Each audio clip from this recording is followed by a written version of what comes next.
Hi, I am Sarah Alexander, and I'm here to discuss the case study for EDL 850. So first of all, with this case study, we need to kind of break it down. So first, we're going to talk about the problem identification. So what information do we already know? So what we know is that this high school is in a very affluent area. Most parents are lawyers, doctors. This school is ranked number 1 in the state. It has a great reputation, very prestigious. The principal has been there for the last 9 years and has really good relationships with the students, families, and staff there. We know that there has been a situation that has occurred with a second-year teacher, and we know that there are some concerns that have happened with this teacher in regards to workload and instruction.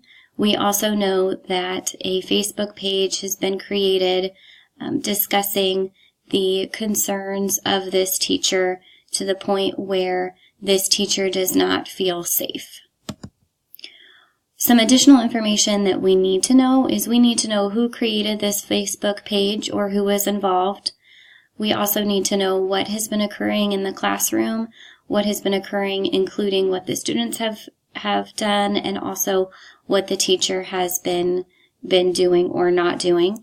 And then we also need to know what information has been provided to students pertaining to this class, the expectations, the workload, what kind of information does the family and the student receive prior to enrolling into this class. As far as the problem, I feel that there are three problems that are going into this situation. There has been a threatening Facebook page created targeting a teacher. The teacher has been struggling with instruction and with building relationships in the classroom, and also students and families are upset by what is going on in the classroom. So there are three kind of situations going on in this particular case study. So as far as our plan of action, what to do following this situation, first of all, I would want to make sure that Miss Tate is safe.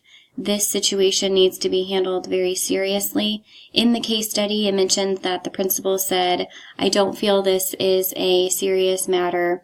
I don't feel like this is a threat.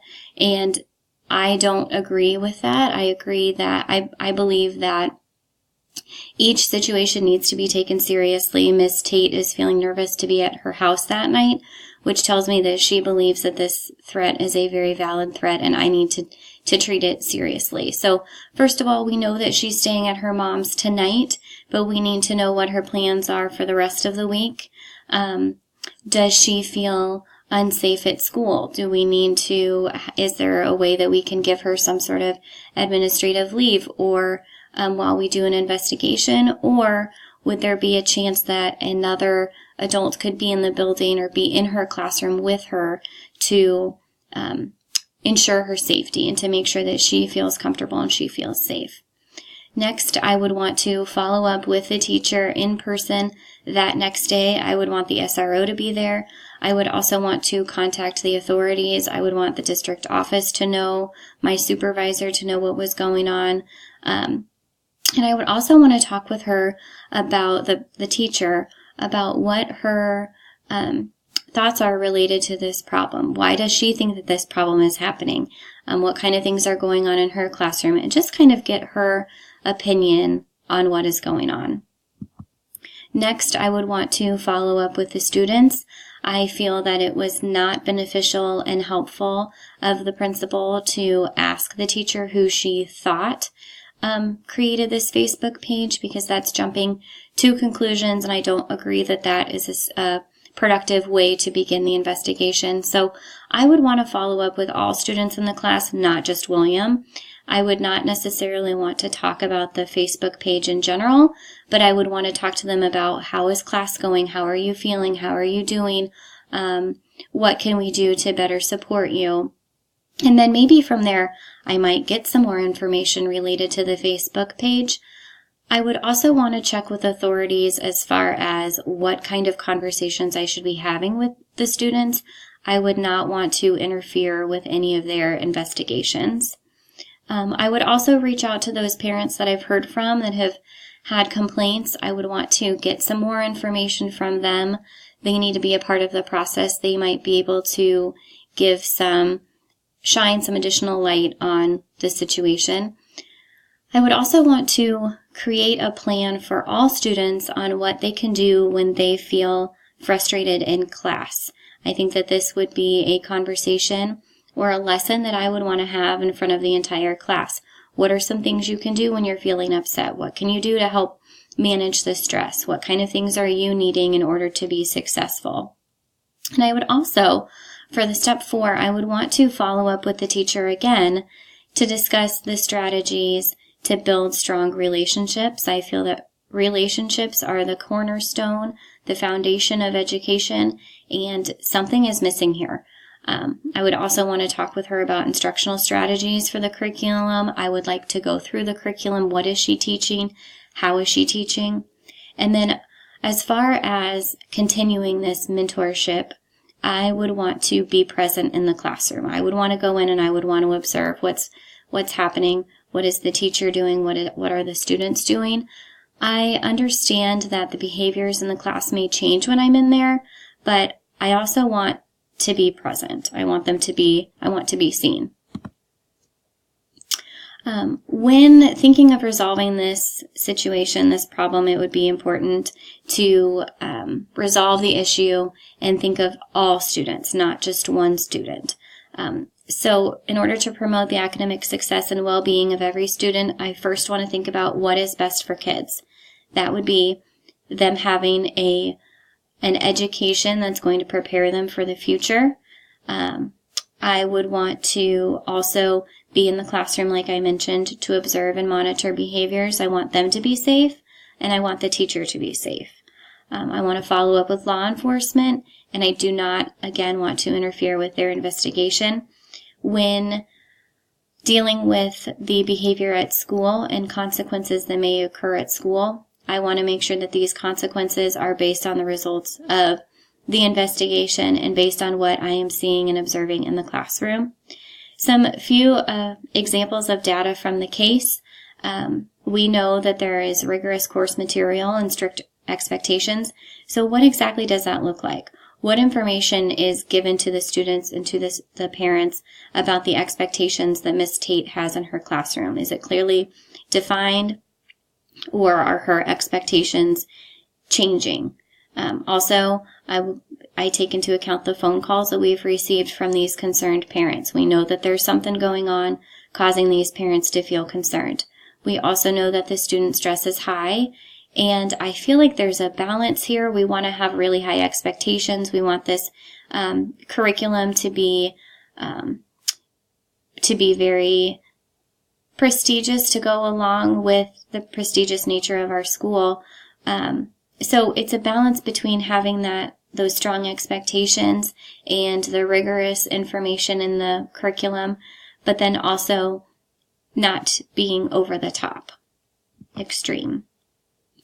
When thinking about the problem, different things that I was thinking about: what can Ms. Tate do to help resolve this concern? What role are the students playing? What can I be doing? So all of these 3 questions went into creating my plan. Overall, what is best for students?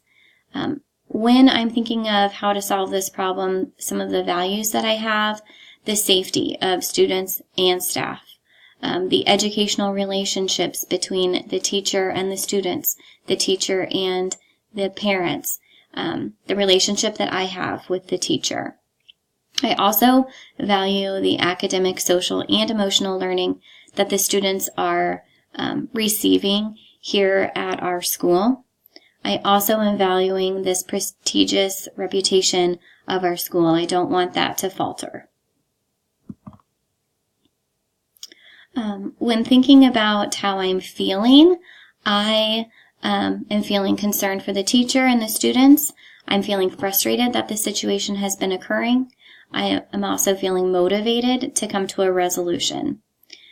For further investigating, I need to figure out who created this Facebook page, who is a part of it. Are there names that are written on this Facebook page? Have people commented?